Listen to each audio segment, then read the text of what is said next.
Mayhem Mythology!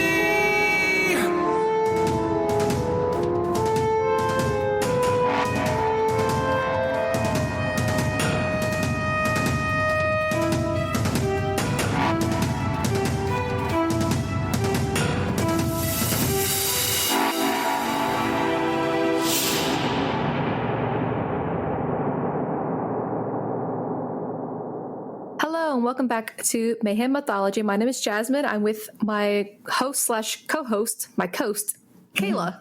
Hey. This podcast is all about mayhem, or I guess more specifically, mythology, legends, and folklore. And the mayhem that takes place within those. There's always mayhem. Always. And as a general disclaimer, we once again are not mythology and folklore experts. We are just dabblers. We are not professionals. What did we say? We're Google skimmers. First page results.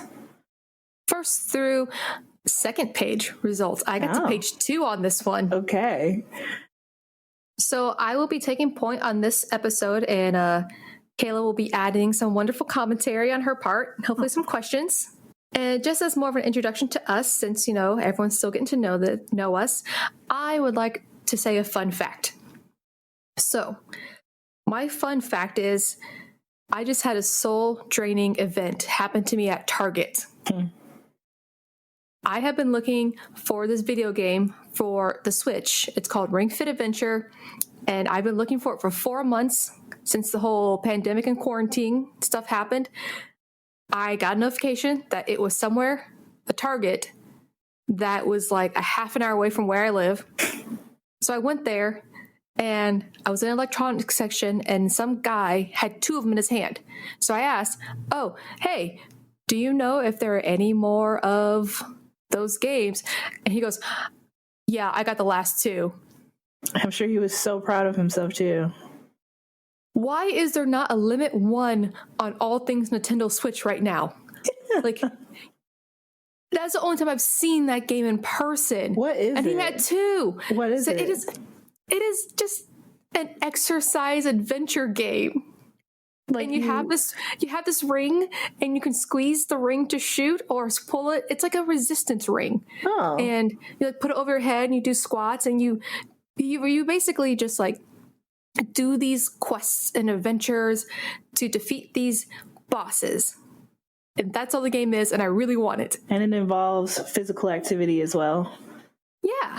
Oh, so that's cool. It's a little workout game that is, amusing. And this guy, okay, I now fully understand why people beat each other up on Black Friday. I had the rage in my heart, Kayla. I almost was not responsible for what I was about to do. It just took over you. You just knew. It did. I think it probably pissed you off more with that he knew that he took the last one. Like, it wasn't just that he took the last one. He had 2. He was probably going to sell them on eBay. Who you don't know. Maybe he was gifting it to someone who desperately wanted the game. Kayla, he was selling it on eBay. I was so mad. Well, that was my fun fact. Do you have a fun fact, Kayla? I feel like that was more of a bit than an actual fun fact. It wasn't fun at all. I'll tell you that. I have a Marvel Unlimited subscription just because digital comics is how I'm reading comics right now. And I was pleasantly surprised to see that the new Thor series is available. The first 4 issues are available on Marvel Unlimited. And they're by Donny Cates and Nick Kling. I think that's how you pronounce his last name. Anywhoots, I have been reading through, as you know, the 2019 run, so Mighty Thor, when Jane Foster became Thor, and then Thor became Thor again, and then the War of the Realms and all that. So this is like, after all of that happens, 2020, and Thor is officially now the king of Asgard. So it's not really, I haven't even started reading it yet, but I was just excited. You know how you've been waiting for something and then you're like, oh shit, it's available. That's how I felt. Because like my Ring Fit Adventure game. Yeah. Well, see, I don't have to pick anything off the shelf because it's just digitally there. So maybe you could try. Can you find like a digital copy of the game or something? Does Well, the thing Nintendo is, Switch not do that? Well, it does, but you have to still get the actual ring. Yeah. So you can get a digital copy, but it's kind of pointless if you can't actually do it because you have this ring and this leg strap that goes with the game. Why can't you just maybe find? You're like, I'm sure you have tried to find all the solutions that I am going to suggest, but I was like, people are price gouging on eBay. Oh yeah, why not Amazon? Did you try Amazon? Third party price gouging. Oh, well. Yeah, they're responsible for it too. That's unfortunate. I mean, I haven't even been able to actually buy a Nintendo Switch. Oh, no, because they stock the EU before they stock the US, which, to be fair, I wouldn't blame them. Yeah. I mean, last time I checked, it was like $400. So I was like, I still have my PS4 and I'm working through those games, so I'll be fine. Yeah, it sounds about right. Yeah. $400. So, to our actual episode. What are we talking about today? The reason we gathered here today is to talk about the Bunyip. Bunyip. Which has a super cute name, but this is a horrible monster. This monster, the Bunyip, used to terrorize the Aboriginal people in early Australia times. So is this, when you say terrorize, are you saying like in legend or like it's based off an actual creature? Yes. To both of what I just asked? To both. Okay. So the word Bunyip comes from a Wargaya language. It's an Aboriginal language that loosely translates to devil or spirit. And this is a mythological water creature that ate people. However, women, children, and foreigners were their favorite midnight snacks. Right? The Bunyip called home to reedy swamps, billabongs, creeks, riverbeds, waterholes, basically any interior waterway. What is a billabong? This episode is about Bunyip, not billabong, so I have no idea. I will Google it. You do that and get back to me in like 3 seconds. Okay. Go. While you're Googling, because we are an organic podcast that grows and changes as we go along because we're too lazy to edit everything out. Editing is hard and takes a lot of time. So the Bunyip are said, I don't know if it's plural, Bunyip, like all the Bunyip or Bunyips. Okay. I want to say it's Bunyip. Billabong is an Australian term, a branch of a river forming a backwater or stagnant pool made by water flowing from the main stream during a flood. It's basically an isolated pond left behind after a river changes course. Gotcha. Huh. We learned 2 things today. The more you know. So Bunyip are said to have supernatural powers. And by that I mean they can alter water levels, they can cripple victims with its roar, and they can hypnotize humans to act as its slave. Now, what does this mythological Bunyip look like, you might ask? Well, I'm not going to be much help, but here we go. I've read many descriptions of what this thing physically looks like. It is all over the place. So some accounts say that it has bird claws, an emu-like head, and a beak with the body and legs of an alligator. So it looks scaly. Trying to imagine that in my head. A bird. So it's like half bird, half alligator, basically. It's like a third bird, 2/3 alligator. So in this instance, it's scaly and feathery, and for some reason, bearded. So if it came out the water head first, you would see bird, and you're like, oh, it's just a stupid bird. And then it continues to come out, and the rest of it's an alligator. And you're like, oh shit, what is that? So also, some people report it has a tail of a horse. Some people say this thing has tusks. And some people say that it has the Bunyip has the head of a crocodile with a dog-like face. And I can't even fathom how that would even look. The head of a crocodile with like a pug face going on, basically. I like how you assume it's a pug face. Because that would be more ridiculous. I don't know. Some other accounts say that it is a human-like figure. And from the drawings I've seen, I want you to picture the super, super terrible CGI of Professor Lupin turning into a werewolf in Harry Potter and the Prisoner of Azkaban. I saw a painting that looked like that. Can we just back up for a second? How awful that looked. I'm disappointed. Harry Potter 3 was the worst movie. You mean, was it the circles? What was it, the circle cutaways? Circle fades. There was like 13 circle fades in that movie. Yeah. I may have counted that director got overzealous with circle fades. We're technically the editing department. Oh, yeah, the editing department. The director probably didn't even know what even happened. One last... two last. Some accounts say that the Bunyip has one large eye and a mouth on its stomach. Ugh. Like that one, I think, is the most disgusting one. And another account says that the Bunyip is a water spirit that can take the form of a giant starfish. Well, that's not as terrifying. No, but how do you get starfish apart from like eagle face, crocodile face, manatee? Another hippo manatee body. That's another one. I read many descriptions, and the one thing that everyone is certain on is that no one knows what it looks like.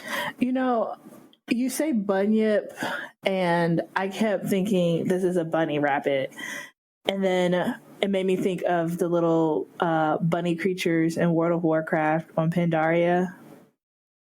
Do you remember them? The Mists of Pandaria. Oh, yeah.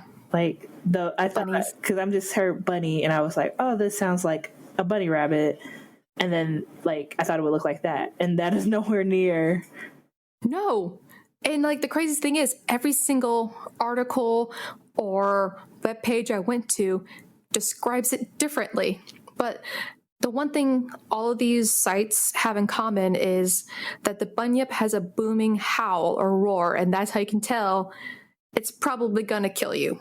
So is that something like you would hear before you even see it, or? Right. And it's said that people really can't get a good look at it because they have to be super far away. If not, they're gonna get eaten. Oh, that's fair. The people who actually know what it looks like. Like when they hear the people who actually hear the warning howl and they're like, well, I'm getting out of here, versus the people who are like, what is that? Let's go check it out. Yeah, which we know that's how people die in scary movies. Yeah. Don't go look at it. Don't look at it at all. Hey, Jasmine, I see you're getting better at graphic design. Thanks. Yeah, I've been practicing a bit. Hoping I can do a few freelance jobs, maybe. Oh, yeah? Yeah, but it seems like it would take a lot of time for me to try and figure things out. I definitely don't have time to research starting a freelance business or where I should even start. Yeah, starting a business can be pretty daunting, especially if you have to do it by yourself. You could probably ask Siren Vinay to help. Siren Vinay? Yeah. Siren Vinay is a business development and multimedia consultation and production company. They specialize in helping individuals just like yourself who are trying to figure out how to bring their talents to the market. Are you doing a promo commercial right now? Not only that, but Siren Vinay's project management and marketing services will ensure that you can bring your products and services to an audience that is ready to receive them.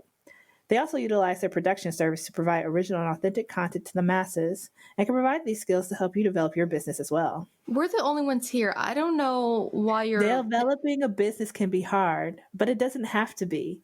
Siren Vinay can provide the support you need to take your business from the idea phase to the automated phase.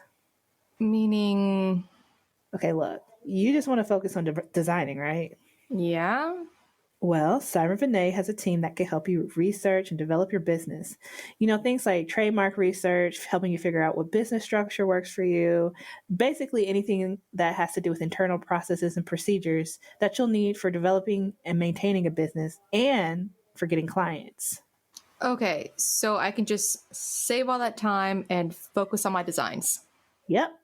And the best part is that Siren Vinay will keep you informed, and they'll also educate you on the entire process. That way, you'll feel more comfortable for how the entire business process and development works, and you can know that they'll have your business interests in mind.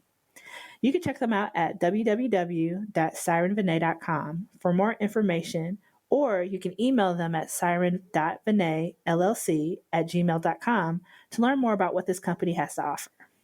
Thank you. You're welcome. Just make sure to check out Siren Vinay, and the website is www.sirenvinay.com. That is SYRENVANEE.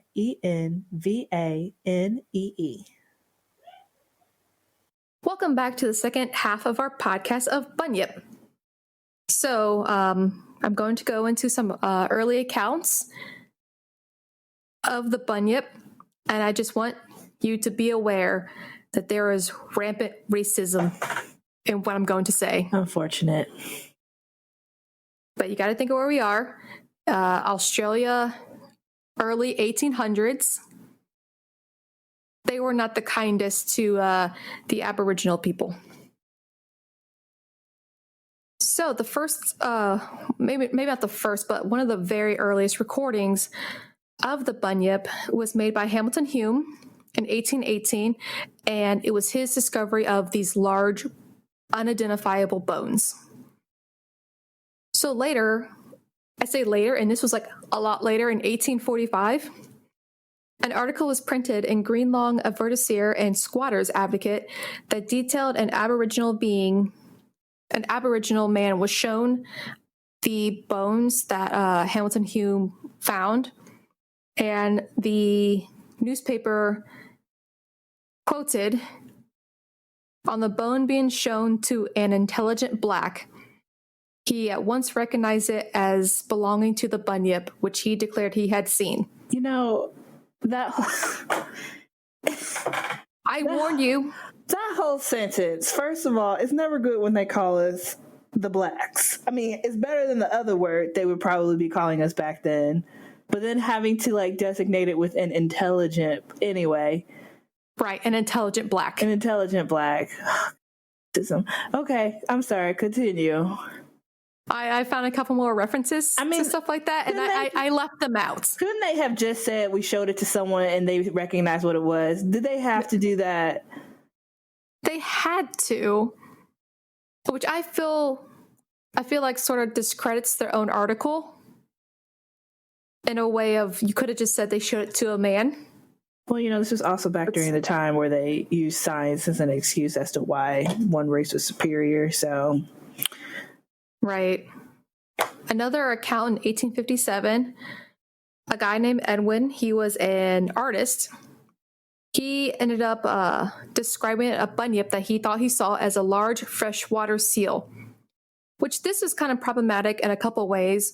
One, that people were super pissed that this guy had his own boat.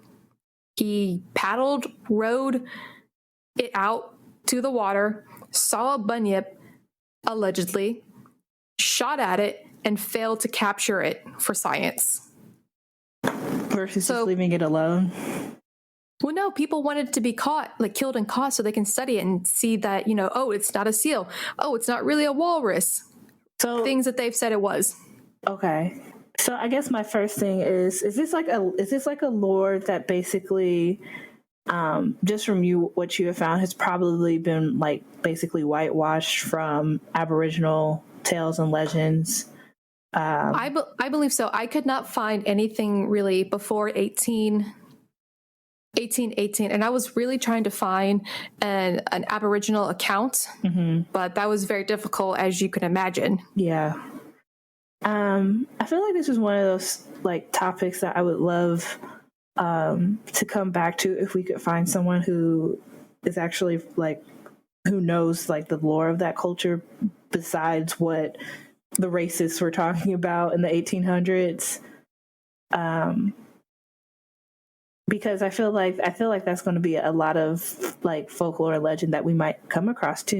Is that the true tales behind it are going to get wiped out by colonialism and just pretty much ignorance of understanding other people's culture and then like twisting it to be like what you want it to be about. Hence the reason the Bunyip ate foreigners. Yeah, that would make sense. And I would be like, I would kind of get behind that if I was from there. I'm like, yep, he sure does. So you can leave. Please leave. Ultimately, the Bunyip serves as, a cautionary tale of warning. Don't be out at night by yourself. Mm-hmm. Don't be a foreigner. I mean, in our land. The thing about, sorry. I'm just saying the thing like, early Australia was not a good place to be an Aboriginal. They kind of just took over with their prison and sent prisoners there. Yeah. So kind of like basically what happened in America too, and everywhere. Colonialism. Colonizers. Yep, colonizers. What was I going to ask you? So this is the 1800s. Those are the earliest accounts of what people claim to have seen them versus like actual when the stories were first started. Because we technically don't know since it's right, and that is one of the issues. Unfortunately, is we don't know because history unfortunately tends to get whitewashed, and the history goes to the victors. Yeah. Okay. So I would like to get to my favorite section, the divine elimination section. I know these creatures aren't divine, but I just want to highlight an epic smiting. Some of the accounts of the Bunyip say that the Bunyip have, large, powerful forearms with claws. So another article in that the paper that I mentioned earlier, the Greenlaw Advertiser, mentions the way that a Bunyip kills. And I quote, "The blacks say its unusual method of killing its prey is by hugging it to death."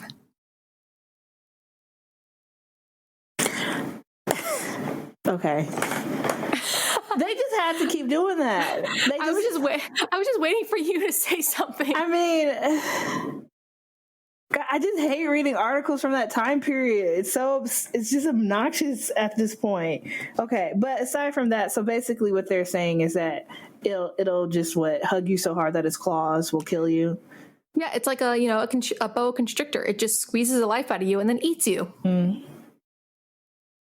Doesn't boa do they squeeze? I thought they like swallowed you alive. Their prey alive. No, they're called boa constrictors. Well, so I know they constrict. Well, I know, but I didn't know you would be dead before they started to eat you.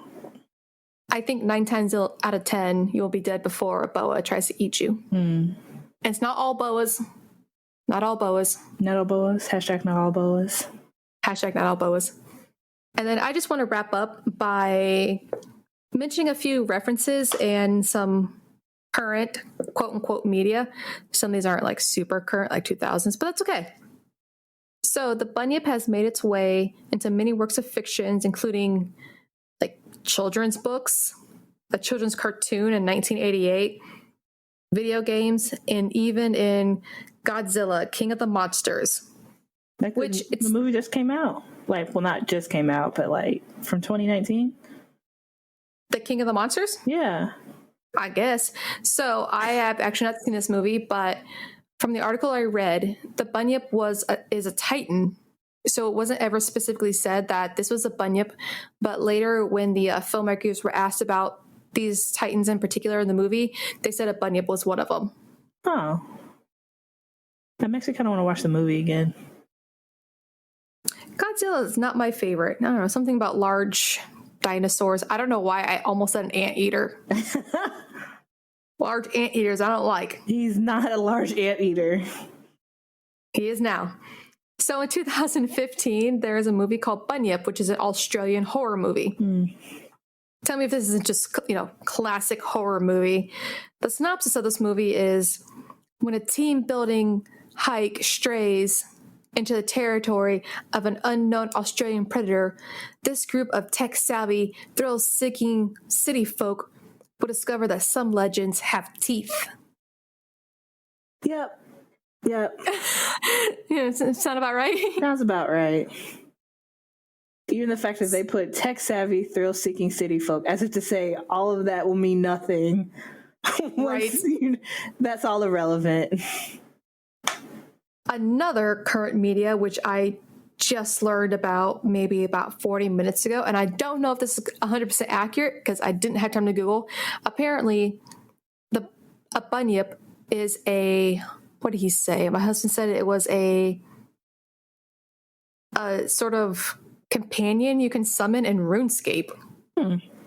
For those who play RuneScape. And the last sort of current media, which I found Bunyip to be present, is in Final Fantasy X. I cannot tell you the exact location in the game, but it is classified as a normal monster. It's not a boss. A normal enemy. And if you just happen to play Final Fantasy X, your best shot at defeating the bunyips are Oran or Kimari by using piercing attacks. Look at you giving a strategy. And that's how you defeat the bunyip in Final Fantasy X. So what can you say we can learn from the brief? So what can you say you learned from your brief look into what you could find on the bunyip? I'm honestly not sure. I really thought I was going to be able to find more information as soon as I picked this topic, but I watched a couple of short videos and I saw a bunch of articles. Britannica failed me. Hardcore. Yeah, to me, it was just crazy that, something that's so prevalent, even today, there's an attraction in Australia where it features like a bunyip, but it's more like a friendly bunyip. Not only whitewashing, but making monsters seem good, kind of thing. For capitalism. Yeah, it just struck me as crazy that no one knows what these things look like, or no one can settle on some physical characteristics. It's anywhere from, an emu to a hippo. To a starfish. I'm sorry, that's the important one. I saw that one about twice. Yeah. I would probably say that this is an example of mythology or lore that, when it's not told from the original place the mythology originated from, it can get really distorted, and that kind of makes it harder to narrow down like the real meaning behind this creature, whether it was based off of something they experienced at the time, or if it was a cautionary tale, as you said. And for, our listeners out there, if you have more information on the bunyip, we can always do a update episode for people who have more direct knowledge on it. I think that would be cool to have feature episodes like that, It would be. And you also got to think a lot of Aboriginal cultures didn't really write down their history. It was all oral. Yeah, just like what I was talking about in my other episode. A lot of these cultures were very much oral. And unfortunately, that meant when colonization took place and people were being slaughtered and wiped out, those traditions and myths were lost. At least either lost how they were in their original form. Right. Or restructured to adapt to the colonies that took over. But I think at the same time too, I think as long as a little bit of something survives, that's hopeful that, they can survive all of that, even if we may not know the true origins of it. But yeah, I mean, it's just interesting. Like I said, I had a completely different image of what they were in my head before we started this episode. So I did too. Yeah. I just made a list of things that sounded cool in folklore mythology. Yeah. And then went from there. Didn't really research it first. Yeah. So, and it's interesting because there's, a lot of other lore that we'll probably be looking at that might have a lot more information, almost so much so, because I'm pretty sure we have like a Thor episode and there's just like volumes. So much. Yeah. Like you could do a series just on his particular role. But yeah, so this was cool. I would say to our followers, we're going to have a email in our description, and if you wanted to, send updates or questions or even topics that you think we could talk about for a particular, like I said, we are not experts, so if some of the information may be incorrect, we apologize, but we also at the same time would love to talk to people who are experts and actually study this or know this. And if you just want to, you can email us. We'll eventually have an Instagram. You can follow us on that soon. Do you have anything? I don't have much. This is just this is our very first podcast, and this is only our third episode. And so we are still in the process of learning. This is all very new to us, and we're just, two women talking about stuff that we think is interesting. Yep. So we are trying to be as accurate as our schedule and attention span allow. And also we are trying to be sensitive about some topics that I know will eventually, will become sensitive. And just being aware that, like we said, some of these are living. So and we're trying to broaden our understanding of the world around us by bringing maybe hopefully some topics that and some topics that you don't know from different cultures, and just and I think we just want to encourage everyone to just learn more about other people, be open-minded, and also recognize that sometimes the lack of detail in a story might just be because of what the history of the people have gone through and not necessarily because of an inferiority. So be kind to each other, be safe out there. And that's it for this episode. We'll see you next time.